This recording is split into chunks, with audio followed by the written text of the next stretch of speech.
देखिए, सबसे बड़ी बात यह है जो पहले से ये कहा जाता रहा है कि बीजेपी अंतर्मन से यानी कि भीतर से नहीं चाहती है कि जाति जनगणना हो। तो गिरिराज सिंह कहते हैं कि करवाइए, इसका स्वागत है, लेकिन उनका जो एजेंडा है कि वो हिंदू मुस्लिम वाला बात लेके आते हैं कि मुसलमानों की जाति गिनिए, उसमें भी बहुत सारी उपजातियां हैं, उनको गिनिए। रोहिंग्या को नहीं गिनना है, बांग्लादेशी घुसपैठियों को नहीं गिनना है, ये ध्यान रखना है। तो ये बातें तो आपको वहाँ भी उठानी चाहिए थी कि जाति इस समाज की हकीकत है। जाति के आधार पर उत्पीड़न और भेदभाव इस समाज में होता रहा, ये सबको पता है। तो इससे इनका जो हिंदुत्ववादी एजेंडा जो है, इनका जो नफरत वाला एजेंडा जो है बीजेपी के खिलाफ, मुसलमानों के खिलाफ, अल्पसंख्यकों के खिलाफ, उस एजेंडे को आगे बढ़ाने में मुश्किल आएगी। इसलिए इनको ये सूट नहीं कर रहा है। नमस्ते, मैं हूं रंजीत झा और आप देख रहे हैं ट्रस्ट न्यूज। हमारे साथ हैं ट्रस्ट न्यूज के संपादक हेमंत कुमार। सर, आपका बहुत बहुत स्वागत है। धन्यवाद। चर्चा दिन भर की सबसे बड़ी खबरों पर, फिर उसी को लेकर के हम लोग आगे भी बढ़ेंगे। मुद्दा यही है कि मानसून सत्र को लेकर के ऐलान कर दिया गया है। बिहार विधानमंडल का मानसून सत्र 24 जून से चलने वाला है। जाहिर तौर पर एक सप्ताह का ही सत्र है, तो मुद्दे भी कुछ खास होंगे जिस पर चर्चा करनी होगी। देखना यह होगा कि यह सत्र कितना हंगामेदार हो सकता है या फिर सार्थक हो सकता है। इस पर बातें वही होंगी जब आप मुद्दों की चर्चा करेंगे। उससे पहले आप यह जान रहे हैं कि रिपोर्ट कार्ड महागठबंधन के द्वारा सरकार के कामकाज का जारी करना है और उसमें क्या निकल के आएगा यह भी समझना होगा कि विपक्ष अगर कोई रिपोर्ट कार्ड सरकार का जारी करने जा रहा है तो इसका मतलब है कि आलोचना उसमें भरी पड़ी होगी। तो जाहिर तौर पर इन तमाम मुद्दों को लेकर के आने वाले दिनों में जब मानसून सत्र शुरू हो जाएगा तो वहाँ भी इसका असर देखने को मिलेगा। इन्हीं सब मुद्दों पर चर्चा करेंगे। इधर जातिगत जनगणना को लेकर सबसे पहले शुरुआत करते हैं। सर, सवाल यह है कि जातिगत जनगणना को लेकर के जब यह कह दिया गया कि सभी दलों की एक राय है, अब सुर्खियाँ यह है कि भाजपा इसमें नानुकुर कर रही है। अखबारों की भी सुर्खियाँ हैं, कुछ ऐसे बड़े नेता हैं जो अपना तर्क अलग तरीके से दे रहे हैं। संभव होगा क्या?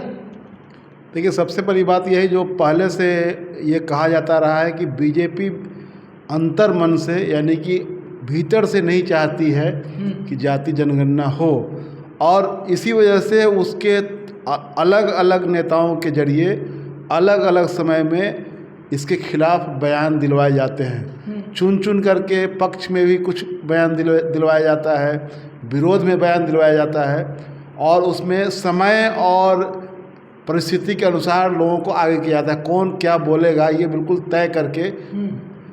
आपको याद होगा कि जब पिछले बार जब बिहार विधानमंडल से ये पारित हुआ था, उस समय सरकार में मंत्री मुझे लगता है खान और भूतत्व मंत्री हैं ये जनक राम, और इन्होंने कहा था कि बिना जाति जनगणना के भी विकास हो सकता है।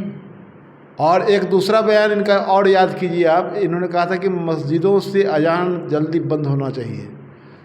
जनक राम की चर्चा मैं इसलिए कर रहा हूँ कि वो बीजेपी के सांसद रहे हैं। अब यहाँ जब उनका सांसद का टिकट कट गया तो उनको एमएलसी बनाया गया, उनको मंत्री बना दिया गया है, और वो एक दलित चेहरा है पार्टी में। बहुत प्रमुख चेहरा नहीं है, लेकिन पार्टी में गिनती गिनाने के लिए कि दलित चेहरा है। और तो उनसे मुसलमानों के खिलाफ बयान दिलवाया जाता है, जाति जनगणना के खिलाफ वो बयान देते हैं। अभी जो ताज़ा मामला है कि जाति जनगणना के सवाल पर कि बीजेपी भी साथ है, ये संदेश तो यही दिया गया क्योंकि बीजेपी प्रतिनिधिमंडल से जब मुलाकात करनी थी प्रधानमंत्री को, तो उस प्रतिनिधिमंडल में भी जनक राम भेजे गए थे यहाँ से, और जब सर्वदलीय बैठक हुई उसमें भी बीजेपी शामिल हुई, उसके प्रदेश अध्यक्ष शामिल हुए, उसके उप मुख्यमंत्री शामिल हुए, और बिहार विधानमंडल से जब पास हुआ उसमें भी बीजेपी शामिल थी। तो प्रत्येक ऐसे निर्णायक मोर्चे पर बीजेपी शामिल रहती है, दिखाती है कि हम साथ हैं, लेकिन उसके बाद उसका बयान अगर मगर के साथ जारी होता है। लेकिन जो आज सबसे महत्वपूर्ण बयान जो है, जो आपने कहा कि अखबारों की सुर्खियां बनी है, वह है राकेश सिन्हा का बयान, जो आरएसएस के विचारक माने जाते हैं, आरएसएस के सबसे करीब माने जाते हैं, और आरएसएस की पृष्ठभूमि से ही उनको बीजेपी ने राज्यसभा का उम्मीदवार बनाया है। राज्यसभा का सांसद हैं वो, और संयोग से बिहारी हैं और बेगूसराय के रहने वाले हैं। उनका जो बयान है वो पूरी तरह इसके खिलाफ है। और आप उस पर विस्तार से प्रकाश डालिए कि उन्होंने कहा है कि लोहिया और जयप्रकाश ने जाति विहीन समाज की कल्पना की थी, तो जाति जनगणना की बात जो लोग कर रहे हैं वो समाज में जाति का जहर बोना चाहते हैं। ये तमाम इन्होंने जो बेसिकली कहा है कि जो भी जयप्रकाश नारायण थे या राम मनोहर लोहिया थे या दीनदयाल उपाध्याय थे, ये तमाम लोग जो है जाति विहीन समाज की परिकल्पना करते थे। ऐसे में इस वक्त अगर यह मुद्दा उठाया जा रहा है कि जाति के आधार पर चीज़ों को तय करना है तो यहाँ पर मुश्किलें आएंगी, और इसका मतलब यह होता है कि विपक्ष के पास कोई मुद्दा नहीं है, दूरदृष्टि नहीं है कि आखिर काम कैसे किया जाना है। तो इनके कहने का मतलब था कि भाजपा को यह चीज़ें ठीक नहीं लग रही। अगर केंद्रीय स्तर पर देखा जाए तो केंद्र को तो वैसे भी नामंजूर है। अगर वहीं दूसरे नेता की बात करते हैं, गिरिराज सिंह की जब बात करते हैं तो गिरिराज सिंह कहते हैं कि करवाइए, इसका स्वागत है, लेकिन उनका जो एजेंडा है कि वो हिंदू मुस्लिम वाला बात लेके आते हैं कि मुसलमानों की जाति गिनिए, उसमें भी बहुत सारी उपजातियाँ हैं, उनको गिनिए, क्योंकि वहाँ पर जनसंख्या विस्फोट हो रहा है, तो जनसंख्या नियंत्रण कानून बनाने में हम लोगों को मदद मिलेगी। तो अपने अपने मुद्दे लेकर के लोग जो है कहीं समर्थन में है, कहीं विरोध में है। ये स्थिति है। पर आ रहा था कि एक राकेश सिन्हा का बयान जो कि जाति जनगणना के खिलाफ वो बोल रहे हैं कि नहीं होना चाहिए, और वो तर्क दे रहे हैं कि इससे जातिवाद बढ़ेगा, और हमारे फलाने नेताओं ने, जयप्रकाश ने, डॉक्टर राम मनोहर लोहिया ने और उनके दीनदयाल उपाध्याय ने जाति विहीन समाज की कल्पना की थी, इसलिए ऐसा नहीं होना चाहिए। दूसरे उसी दिन उन्हीं के पार्टी के जो फायर ब्रांड नेता हैं, जो हमेशा आग उगलने के लिए जाने जाते हैं, गिरिराज सिंह जो केंद्र में मंत्री भी हैं, उनका क्या है, वो कह रहे हैं कि मुसलमानों की भी गिनती होनी चाहिए, उनकी उपजातियों की भी गिनती होनी चाहिए।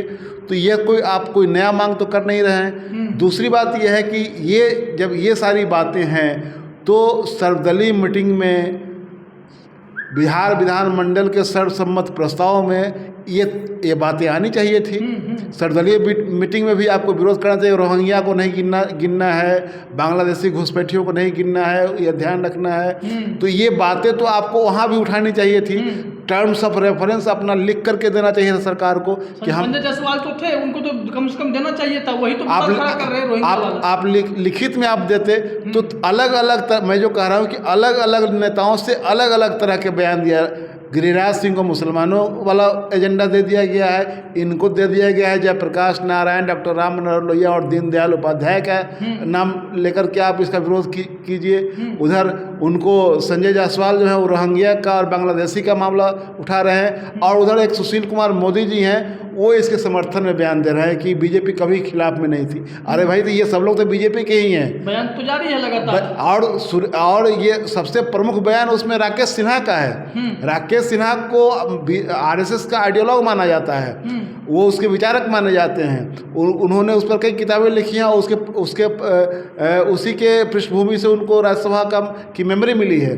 तो ये पूरी जो पृष्ठभूमि मैं बता रहा हूँ, या कहीं ना कहीं से ये है कि बीजेपी इसमें नहीं चाहती है तहे दिल से कि ऐसा हो, जाति जनगणना हो। इसमें अगर मगर लगाया जाए और विरोध करने का एक स्पेस बना करके रखा जाए। अब बताइए कि सरकार ने साफ कह दिया है कि सभी धर्मों की, सभी जातियों की और जातियों की उपजातियों की गिनती होगी, तो अब बचा क्या? बिल्कुल, जब सरकार ने कहा कि सभी धर्मों की, सभी जातियों की, उनकी उपजातियों की गिनती होगी, तो अब तो कुछ नहीं बच रहा है, उसमें हिंदू मुसलमान बच नहीं रहा है, तो सबकी गिनती होगी। तो अब आप जो क्या कह रहे हैं इसमें? तो भाजपा ये अगर मंशा देखा जाए तो 500 करोड़ के खर्च को लेकर के उलाहना भी दिया जा रहा है। इसी में देखा गया कि राष्ट्रीय जनता दल ने बताया कि जब आपने हजार करोड़ का वो बनवाना शुरू किया, स्टैच्यू, ये वो जो भी चीज़ें बनती हैं, अगर किसी के हित में अगर 500 करोड़ खर्च हो रहे हैं तो फिर इस हित में दिक्कत क्या है? देखिए, सबसे बड़ी बात तो यह है जिसको बार बार हम लोगों ने कई बार चर्चा की है, और इस पर यह मैं कहना चाहता हूँ कि जाति इस समाज की हकीकत है। जाति के आधार पर उत्पीड़न और भेदभाव इस समाज में होता रहा, ये सबको पता है, ये सबको जानकारी है। जाति के आधार पर ही किसी को कमतर और किसी को उच्चतर मानने की परंपरा रही है इस समाज में। तो आप जातियों के आधार पर जब पिछड़ापन है, जातियों के आधार पर जब भेदभाव है, तो आप जब समाज को तरक्की की ओर ले जाना चाहते, सब लोग ये कहते हैं कि हम अपलिफ्टमेंट करते हैं, हम जातियों का उत्थान करते हैं। जो जातियाँ पिछड़ गई हैं उन सभी पार्टियाँ कहती है, बीजेपी कहती है कि जो लोग पिछड़ गए हुए हैं उनका हम उत्थान करेंगे, हम समावेशी समाज बनाना चाहते हैं। अरे भाई, तो आप इसका मतलब समावेशी बनाना चाहते हैं, इसका मतलब ये है कि कुछ ना कुछ किसी न किसी का समावेश नहीं हुआ है, तब ना आप उनका समावेश करना चाहते हैं। तो आप वो कैसे समावेशी नहीं हो पाए, समावेश से बाहर कैसे रह गए, उनको इंक्लूड क्यों नहीं, कैसे नहीं किया गया? तो जब आप ये खुद मान रहे हैं कि ये इस तरह का पिछड़ापन है, तो जाति गिन लेने से जातिवाद बढ़ जाएगा, यह इसमें कोई तर्क नहीं है। दूसरी बात, ऐसा ही बात आरक्षण के सवाल पर भी कहा जाता है कि आरक्षण देने से जातिवाद बढ़ेगा और आरक्षण देने से मेरिट की हत्या हो जाएगी। ये दो तर्क दिए जाते रहे हैं और इन तर्कों को समय ने गलत साबित किया है। तो आप बताएं कि जो लोग ये कह रहे हैं, तर्क दे रहे हैं कि राम मनोहर लोहिया का, दीनदयाल उपाध्याय का अथवा जयप्रकाश नारायण का और बाकी लोगों का नाम नहीं ले रहे हैं, चुन करके ऐसे लोगों का नाम ले रहे हैं जो कहीं ना कहीं समाजवादी नेता रहे और जिनके ये लोग चेले रहे। हाँ बिल्कुल। और तो ये जो बात कही जा रही है, इसमें कोई खास दम नहीं है। हम लोग ये बात कर रहे हैं कि इनका जो हिंदुत्ववादी एजेंडा है बीजेपी का, उस एजेंडे को एक तरह से धक्का लगने का इनको डर है कि हालांकि ये अगर ये वाला मामला सामने आएगा, जाति की गणना होगी, उसके आधार पर जब देखा जाएगा सामाजिक, राजनीतिक और आर्थिक रूप से पिछड़े हुए लोगों की जब आंकड़ा सामने आएगा, तो हो सकता है कि तब बहुत सारा सोसाइटी का एजेंडा चेंज हो जाए, सोसाइटी अपने उन मूल एजेंडों पर लौटने लगेगी। तो इससे इनका जो हिंदुत्ववादी एजेंडा जो है, इनका जो नफरत वाला एजेंडा जो है बीजेपी के खिलाफ, मुसलमानों के खिलाफ, अल्पसंख्यकों के खिलाफ, उस एजेंडे को आगे बढ़ाने में मुश्किल आएगी। इसलिए इनको ये सूट नहीं कर रहा है, इसलिए नहीं चाह रहे हैं, इसलिए तरह तरह से ये विरोध करवा रहे हैं। जी, अगर देखा जाए तो कई और राज्यों ने इस तरह की पहल की थी, बहुत जगह बातें दब गई। कर्नाटक में बताया जाता है कि वहाँ पर इसकी शुरुआत हुई थी, रिपोर्ट बना भी, बाद में विरोध शुरू हो गया वहीं पर इसी जातिगत जनगणना को लेकर के, तो उन्होंने उसका नाम ही बदल दिया था। फिर उस रिपोर्ट को जो है सामाजिक आर्थिक सर्वेक्षण, हाँ, उसको बदल दिया गया था। लेकिन बिहार एक मैसेज दे सकता है, क्योंकि बिहार अगर जातिगत जनगणना करा लेता है तो उसके बाद बिहार मैसेज यह देगा कि अब आपको पॉलिसी बदलनी पड़ेगी, आपको वो तमाम नीतियों पर फिर से विचार करना पड़ेगा जो अभी आप लेकर के चल रहे हैं, जिस ढर्रे पर चलते जा रहे हैं उस ढर्रे से बदलना पड़ेगा। क्योंकि आप देखेंगे कि जब जातियों की गणना हो जाएगी, उनके सामाजिक पिछड़ेपन की, आर्थिक पिछड़ेपन की जब बात आएगी, तो उसमें तमाम तबके के लोग निकल करके सामने आएंगे। फिर तय करना पड़ेगा कि आप किस कैटेगरी में किसको रखना चाहते हैं, क्योंकि फिर आप ओबीसी, ईबीसी सब कुछ पर फर्क पड़ेगा। बीजेपी जैसे कि आर्थिक आधार पर आरक्षण जो दिया गया है, ईडब्ल्यूएस कैटेगरी जो बनाई गई है, तो वह भी तो आपने कहा कि पिछड़ापन है, तो उस पिछड़ापन को जांचने का तरीका क्या होगा? कोई सर्वे ही होगा ना, जिसके आधार पर पता चलेगा कि अग्रणी जातियों में भी कौन कौन लोग पिछड़े हुए हैं, उनमें सामाजिक, आर्थिक, राजनीतिक पिछड़ापन कहाँ है, ये देखने का तो मौका यही है, इसी के जरिए आप देख सकते हैं। तो आप एक तरफ आर्थिक आधार पर आरक्षण ईडब्ल्यूएस कैटेगरी बनाने के पक्ष में होते हैं, और दूसरी तरफ जब जाति जनगणना की बात आती है तो आप उसके खिलाफ में हो जाते हैं, तरह तरह के लोगों से आप बयान दिलवाते हैं। अब सवाल यह है कि चर्चा कर रहे थे कि मानसून सत्र की भी बात आ गई है, 24 जून से शुरू होना है। इससे पहले कल जो है महागठबंधन प्रतिनिधि सम्मेलन की बात कही जा रही है, 5 जून से वो भी है। सरकार का रिपोर्ट कार्ड भी, सरकार के कामकाज का हिसाब विपक्ष देने जा रहा है। तो ये विपक्ष जो रिपोर्ट तैयार करेगा उसमें जाहिर तौर पर रोजगार का मुद्दा होगा, 19 लाख रोजगार कहाँ गया। इसके अलावा भी कई ऐसे मुद्दे होंगे जिसको लेकर के लोग जाएंगे, कुछ बड़े घोटालों के भी नाम, हाँ, घोटालों के नाम उसमें आएंगे। तो ये जो सत्र में भी ये बात पहुंचेगी, तो क्या लगता है कि एक सप्ताह के भीतर दलों की सहमति के साथ जातिगत जनगणना पर चर्चा होगी, या इन सब तमाम मुद्दों में जो सरकार के जो कमजोर पक्ष हैं, सरकार के पक्षों को लेकर के वहां पर हंगामा होगा? कैसा होने की उम्मीद जताई जा रही है? इस पर आने से पहले मैं एक चीज़ आपको बता देना चाहता हूं कि जातिगत जनगणना को लेकर जो आपने कहा कि बहुत सारे राज्यों ने इसको जारी नहीं किया, फिर नाम बदल दिया, उसको ठंडे बस्ते में डाल दिया उसकी रिपोर्ट को। बिहार में मुझे लग रहा है कि शायद ये नीतीश कुमार को भी सूट कर रहा है उनके पॉलिटिक्स के लिहाज से, क्योंकि नीतीश कुमार जाने जाते हैं कि लालू राज के खात्मे के बाद जब उनका राज आया तो उसमें जो कहते हैं कि बिहार में जब 55 जाति जिसको कहते हैं, जो छोटी छोटी जातियां हैं जो है पिछड़ी जातियां, अत्यंत पिछड़ी जातियां हैं जो बहुत कम, जिनकी संख्याएं बहुत कम है, उनको जोड़ करके इन्होंने एक बड़ा गठजोड़ बनाया और उसके बाद ये चीज़ें आगे गई। तो ये माना जाता है कि उनको सामने लाने, राजनीतिक रूप से, शैक्षणिक रूप से, नौकरियों में, तमाम जगह उनको लाने के लिए, जनप्रतिनिधि संस्थाओं में उनकी भागीदारी बढ़ाने के लिए नीतीश कुमार ने बहुत सारे काम किए थे। तो इससे ये लगता है कि ये वाला जो मामला है जाति जनगणना वाला, वो उनको सूट करेगा और मुझे लगता है कि बिहार सरकार इसको दबाएगी नहीं, बल्कि जो रिपोर्ट आएगा वो सामने आएगा और उस पर कुछ काम भी होगा। रही बात जब मानसून सत्र की जो आप बात कर रहे हैं और महागठबंधन का जो कल ये कार्यक्रम होने जा रहा है, महागठबंधन प्रतिनिधि सम्मेलन, तो एक तो ये है कि इस सम्मेलन में कांग्रेस नहीं है, क्योंकि पोस्टर में भी कांग्रेस का नाम नहीं है। तो इस कांग्रेस इसमें से बाहर है, इसके दो मायने आप निकाल सकते हैं। एक तो कि पिछले 2 उपचुनावों से कांग्रेस महागठबंधन के उम्मीदवार के खिलाफ अपना उम्मीदवार देती रही है, कुशेश्वर स्थान, तारापुर और उसके बाद बोचहा। 3 उपचुनाव हुए बिहार विधानसभा के, 2 एक साथ हुए, एक बाद में हुआ, और तीनों में इन्होंने उम्मीदवार दिया, इसलिए कि हमारी बात नहीं बनी, चाहते थे कि हमको भी उसमें भागीदारी में जगह मिले। तो वहाँ नहीं हुआ, उससे एक कांग्रेस से दूरी बनी। दूसरा और अंतिम में ये हुआ कि बिहार विधान परिषद का जब मामला आया, उसमें भी आरजेडी ने एक तरफा अपना ऐलान कर दिया, उससे वामपंथी लोग भी नाराज हुए। लेकिन वामपंथी उसके इस एक्सटेंट तक उसके खिलाफ नहीं गए कि महागठबंधन में कोई दरार आ जाए, लेकिन कांग्रेस की ओर से लगातार ये बात सामने आई और उसके प्रवक्ता भी आकर कहते रहे कि हम लेफ्ट के साथ मिलकर के चौथा उम्मीदवार उतारेंगे और देखते हैं कैसे आरजेडी अपना तीसरा उम्मीदवार जिता पाता है। तो इसको लेकर के मुझे लग रहा था कि एक संदेश देने की कोशिश की गई है कि अगर आप नाराज़ हैं तो अपनी जगह रहिए, आपकी अब हमको ज़रूरत नहीं है। हालांकि जिस दिन सर्वदलीय मीटिंग हुई थी जाति जनगणना पर, उसके जस्ट पहले, उसके 1-2 घंटा पहले 3 बजे दिन में ये तेजस्वी यादव के आवास पर मीटिंग जो हुई थी सर्वदलीय, ये महागठबंधन के लोगों की, विपक्ष के लोगों की, उस मीटिंग में कांग्रेस के प्रतिनिधि अजीत शर्मा गए हुए थे। तो ये माना जा रहा था कि शायद इन चीज़ों पर जो वाद विवाद हो रहा है उसको भी पैचअप करने की बात है, लेकिन शायद इस पर चर्चा नहीं हुई थी। उस दिन जाति जनगणना पर ही हुआ था कि हम लोगों को सरकार के सामने क्या करना है, लेकिन बाद में इस पर कोई चर्चा नहीं हुई।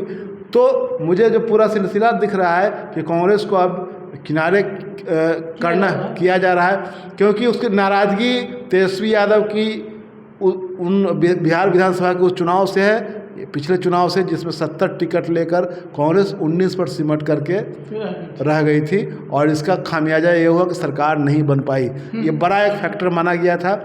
लेफ्ट के लोग भी इसको मान रहे थे कि कांग्रेस के कारण यहाँ महागठबंधन की सरकार नहीं बन पाई, और कांग्रेस में जो बार्गेन करने वाले लोगों को जो चिन्हित किया गया कि यही लोग जो है खेल खराब करते हैं, तो मुझे लगता है कि शायद ये सबक सिखाने के लिए ये एक तरह से, ऐसे भी देखा जाए तो कांग्रेस ने 70 सीटें उस वक्त इसलिए ले ली क्योंकि उस वक्त वो तेजस्वी यादव को खामोश रखे हुए थे कि लोकसभा चुनाव में आपको कुछ नहीं आया, हमने 1 सीट जो है जीत ली है। तो इस मुद्दे को लेकर के वो आगे बढ़ रहे थे। वो कहा जा रहा था कि अब कांग्रेस को खुल करके मैदान में आ जाना चाहिए। तो यही एक माहौल बना था और 70 सीट मुझे लगता है कि उसी हिसाब से इनको दे दिया गया, नतीजा 19 पे आके सिमट गए।